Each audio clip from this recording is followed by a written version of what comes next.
Before we begin our next video, I want to just briefly mention how I stressed in the last video that the importance of knowing the vocab of the nerve impulse steps. I'm not going to ask you particularly to put everything in order. I've kind of already asked you to do those things on the muscle test.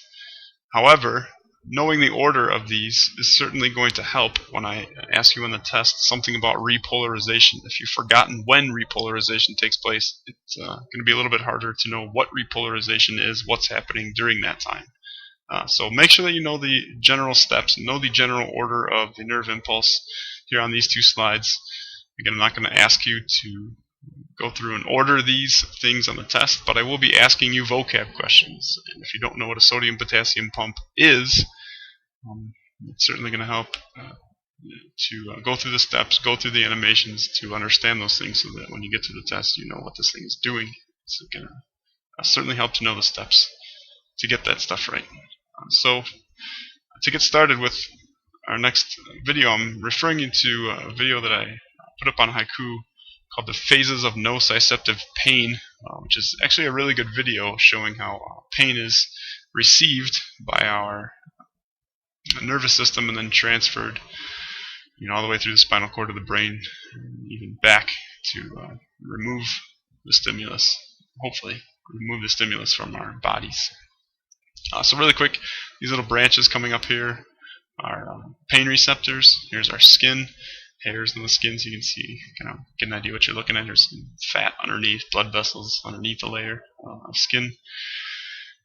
And so here you can see there's getting jabbed by like a piece of glass or something, and so that these pain receptors are receiving that information and immediately transmitting into an electrical signal. And so again, these would be talking about the dendrites, a nerve cell, receiving the electrical signal and then sending it down an axon, which I will refer you to the nerve impulse animation on Haiku.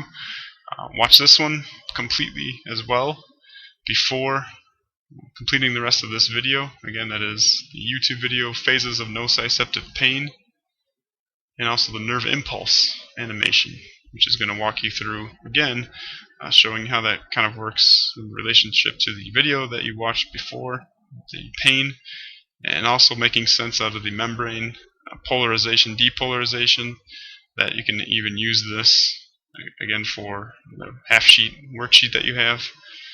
Actually, right here would be a pretty good way to show that on the worksheet. So make sense out of this animation so that that worksheet makes more sense and you can get a little bit better understanding of the nerve impulse and stuff that we're talking about in the last video. And again, something to think about for the nerve impulse is, just like we saw in the muscle system, how that action potential comes down and it's going to get sent to the end of the nerve, these presynaptic bulbs, and then get sent to another nervous cell, perhaps the spinal cord or brain, coming back from the spinal cord or brain to continue that signal being transmitted all the way to where it needs to be transmitted, and then maybe eventually to that muscle that we saw, neuromuscular junction, that again we've already talked about in the muscle system. So here's synaptic transmission, and again we've kind of already seen some of this.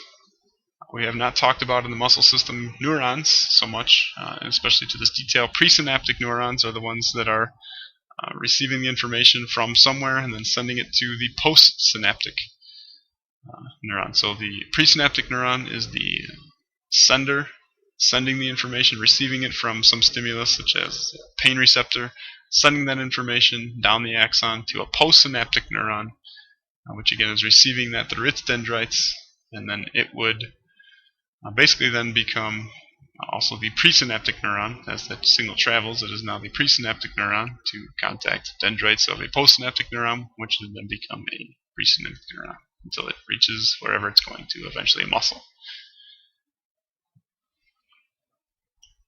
Again, here's just that picture that you already have, just so that you can relate. We're talking about the dendrites receiving the information, sending the information down the axon, and then eventually that axon will make contact with either another nerve cell, somewhere else in the body, or a muscle cell to get the muscle to react. Before I get into this slide, I also have the chemical synapse animation that you should understand these things. And again, this kind of goes back to stuff we talked about in the muscle unit. So once through should be probably enough for this one to understand this mechanism of chemical synapse. You should already have a basic understanding from the muscular system. So again, if you don't, or forgotten, or think you need a review, there's that animation also available at Haiku. Chemical synapse animation. And again, to recall from the muscle unit, there are neurotransmitters getting sent across that synaptic cleft, which if you watched this video, you'll have a better understanding of what's going on here. But these are showing you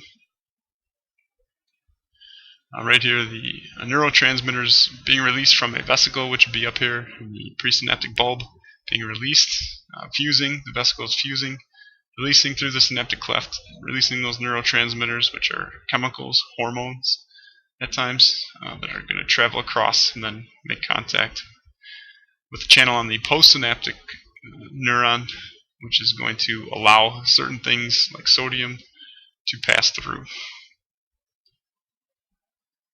There are different kinds of neurotransmitters. There are excitatory neurotransmitters, which are going to stimulate sodiums to enter, which is going to be causing depolarization and then continue the transmission of the signal, the action potential, which you saw in the last video.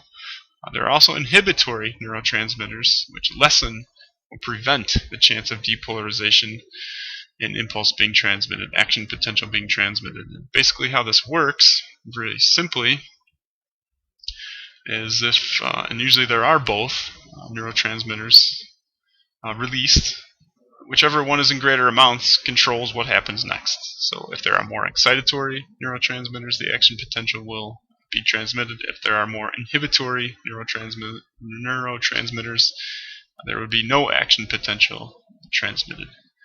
And actually there's a lot of studies being done and continually being done to get a better understanding of how this works and also which drugs can affect these, either the reuptake of these neurotransmitters back into this presynaptic bulb, or being disintegrated by enzymes either here or up here in the nerve cell, to basically treat things like depression and anxiety disorders, which have their basis in this mechanism right here. The chemical synapse is responsible for a lot of those things.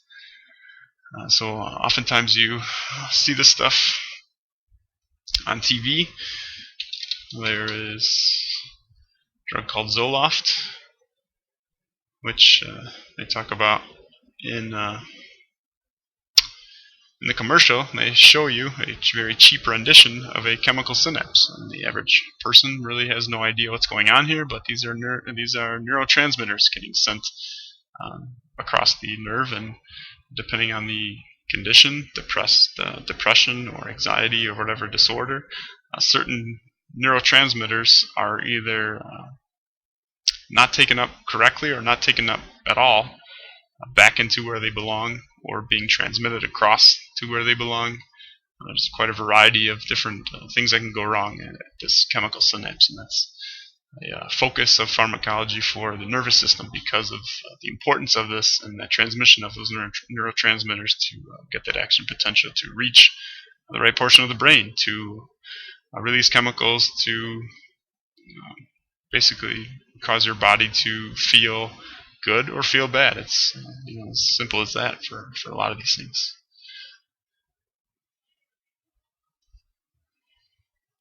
And one issue with the nervous system is multiple sclerosis, which is an autoimmune disease. So in other words, your body, we've seen this before, your body's attacking itself. What happens is the immune system is recognizing the myelin sheaths, these Schwann cells, as foreign, and causing them to break down, which creates scleroses, which are hardened areas of the nervous tissue, hardened areas of our nervous system, which obviously hardened areas of the nervous system is not good for the function of the nervous system.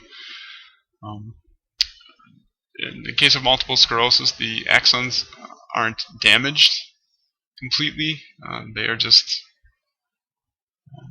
basically not fully functional for a certain amount of time. And you can see over time how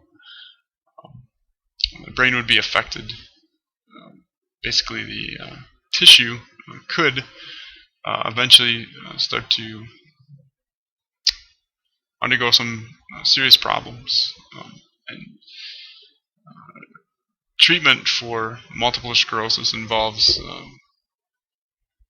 treating the autoimmune attacks, which is done through hormones, but it's not completely curable, at least at the time of creating this video.